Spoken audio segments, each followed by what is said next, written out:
what's interesting about Friday the 13th Part 7 is that it brings forth an element that I don't think was present in a lot of other films.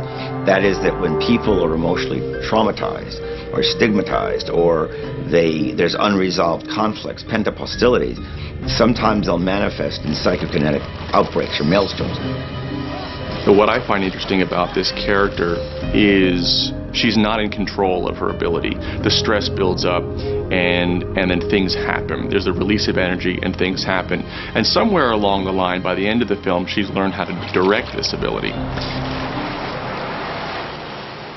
I used to work out of UCLA's former parapsychology laboratory from 1969 through 1980. I was working with things like telepathy and precognition and what eventually became to be known as remote viewing. So that was the work we did in the lab, did a lot of work for the government and the intelligence community and the military, which is still classified.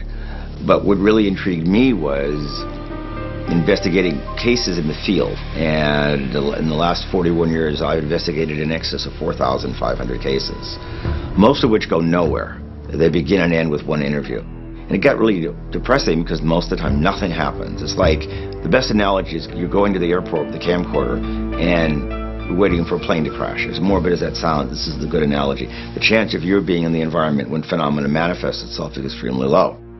There's a number of people, say over the past 100 years, who we know have demonstrated psychokinetic ability. One was, he was a psychic, so a lot of things he did was in the dark, but he was tested by the scientists of that day, and his name was D.D. Home. There's also Uri Geller, Ingo Swann. We know that Nina Kalagana was able to stop the heart of a frog.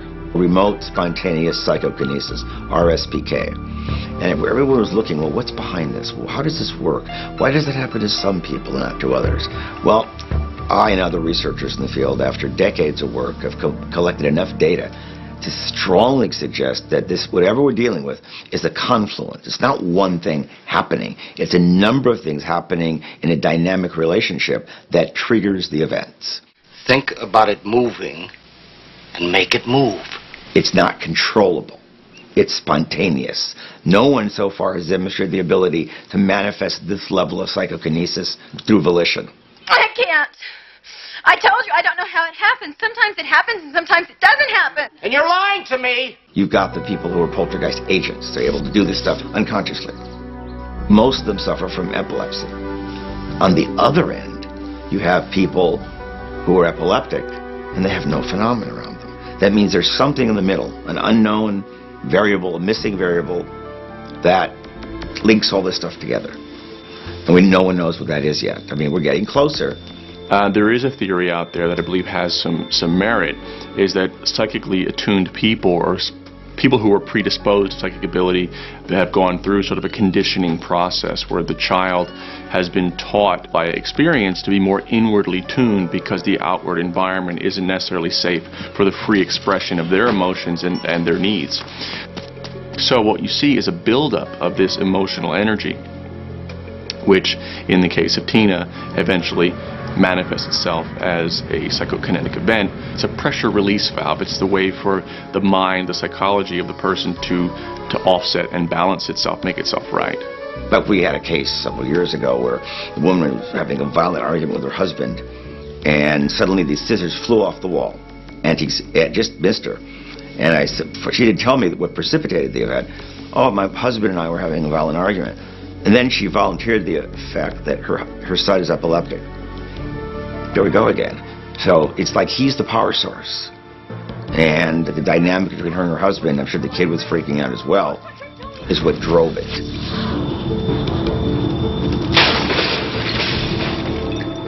So realistically, if we look at some of the capabilities of Tina, we could see that her body would probably explode from the amount of energy that it would take to do this. But theoretically, I suppose, we do know that the telekinetic ability is possible. So it seems that you can't sit there and make couches lift up and fly around. If we could do that, the world would have ended a long time ago. But what's intriguing with all these abilities here, all these potentials, people can't seem to use it when they want to use it. Some years ago, I met a woman out here in the San Fernando Valley when I was teaching, and quite striking. Anyway, we just became friends because she had a phenomenon around her. Typical poltergeist stuff. Leave a room, come back, everything was rearranged. Fires would start in the house by itself, banging noises, books would fly through the air. We were walking from a restaurant to the car, every car we passed, the alarms would go off. Okay, the point of this is, years later, she was raped, and yet this ability has been around her entire life. She couldn't do anything to utilize this force to push the rapist off her. That's odd. Here's a moment of crisis. She's in jeopardy. Her life might have been in jeopardy. No, nothing happened. Why?